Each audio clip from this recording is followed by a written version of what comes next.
Pjesa e dytë të kësaj rubrike, pra e rubrikës Historia e pejgamberit tonë të dashur në 365 ditë, një libër për fshehur që për të gjithë fëmijët, është një histori e cila na njeh me Ka'ben, e thëndryshe me qendrën e botës. Në fakt fillon me një histori shumë të këndshme në lidhje me historikun se si u ndërtua kjo kube ose kjo qendër e botës. Dita e dytë. Qabja, perla e kësaj bote. Tashmë, ardha e pejgamberit tonë të nderuar në këtë botë ishte afër. Kryetari i Mekës ishte Abdul Mutalibi, i cili e kishte preardhjen nga Hazreti Ibrahim. Abdul Mutalibi, i cili më vonë u bë gjysh i pejgamberit, e donte shumë Qaben dhe bënte çfarë të kishte mundësi për të mbrojtur atë në mënyrën sa më të mirë të mundshme.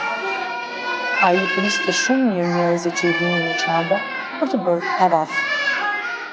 Qabja ishte e shenjtë për shumë njerëz, sepse ishte faltoria e parë e kësaj bote dhe perla e saj. Këtë ndërtesë të shenjtë me urdhrin e Allahut e pat ndërtuar njeriu i parë dhe pejgamberi Hazreti Adem. Por kaluan me qindra vite dhe muret e Qabes u prishën. Ndaj, Allahu e urdhëroi pejgamberin Ibrahim dhe të birin e tij, Hazreti Ismail, që të ndërtojnë përsëri këtë ndërtesë. U tregoi atyre se atë vend e kishte bërë për të mbledhur njerëzit dhe për të falur aty. Ndaj, i urdhëroi ata që të njoftonin njerëzit për këtë. Që atëherë, njerëzit kishin shumë respekt për Qaben.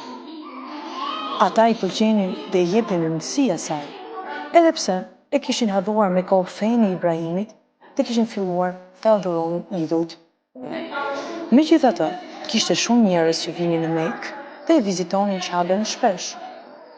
Dashuria dhe interesi që kishin njerëzit për Qaben i shqetësonte edhe njerëzit që ishin përreth saj. Në krye të këtyre njerëzve ishte pikërisht përfaqësuesi i Yemenit, Ebreha. Ebrea dëshironte t'i ndalonte njerëzit që të shkonin për taraf në Qabe. Prandaj, bëri një kishë madhështore dhe çdo vend të kishës e mbuloi me flori.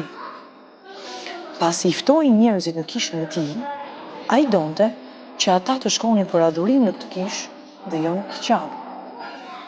Sigurisht, ditët e para, njerëzit e bën këtë, por më vonë u vure që kjo kishë nuk i tërhoqi në zemër.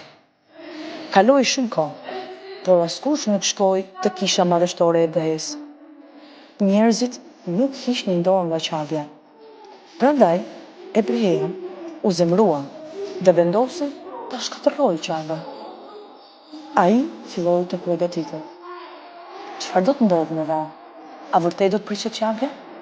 Ju ftoj ta ndiqni në emisionin e pasardhës.